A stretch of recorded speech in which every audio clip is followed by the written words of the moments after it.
colonoscopy, and many people immediately tune out. But you shouldn't, because it could affect your life.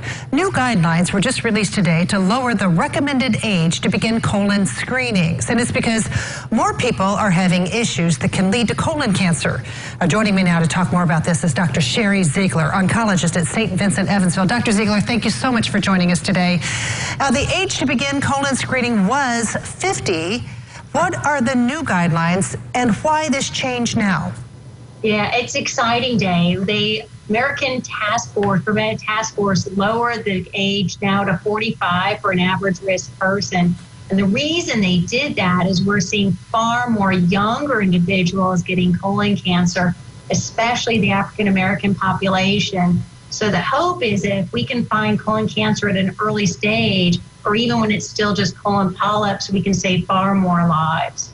And you just said there was an emphasis there on African Americans also beginning screenings at 45. Do we know why this is, why they have more of a tendency at this time to be getting some of these issues? So we don't. We think sometimes it might be dietary related. We know colon cancer has a tendency to be a little bit more in either sedentary individuals or obese population, but we're not sure if that's the driving factor towards the younger people getting colon cancer or why there's a racial difference. Gotcha. And rather, no matter your race, the screening now is 45 for the average risk, and even younger if you're a higher risk. Gotcha.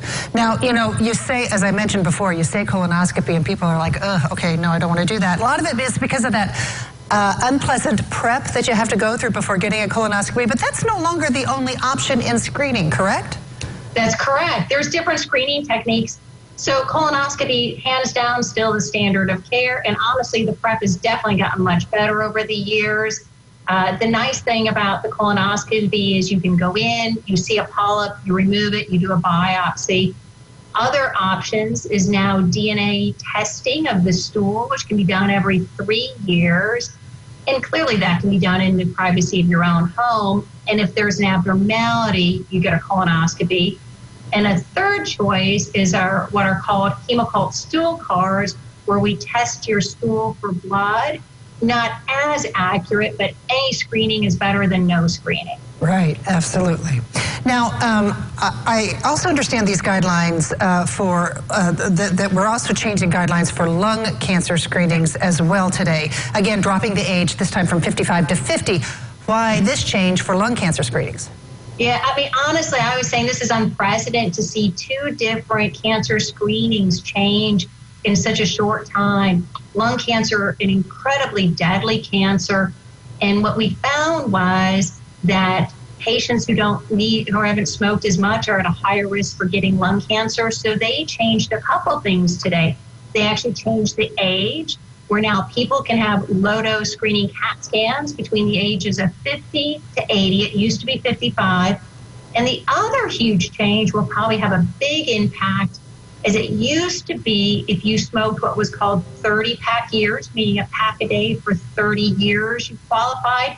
They've lowered that down now to 20 years. So we think significantly more people will be eligible for getting these CAT scans done. And again, same like the colon cancer, if you find things early, the hope is to cure the bulk of these individuals. Right, okay.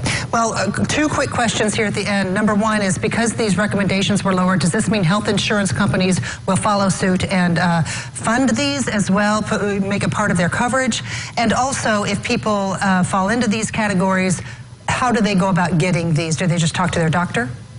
Yeah, so getting both the screenings, both colonoscopies and the lung cancer screenings, is talking to your doctors. And especially since these are brand new changes, the honest truth is you might need to bring it up and tell them about the changes. In terms of getting insurance coverage, certainly as physicians that we hope steadily that the insurances will honor these. That part I can't say for certain will happen, but I think the assumption is that the insurance companies will honor these new guidelines. Fantastic. All right, Dr. Sherry Ziegler, oncologist at St. Vincent, thank you so much for shedding some light on these big changes in healthcare. Thank you, Shelley. Thanks, Sherry. Bye.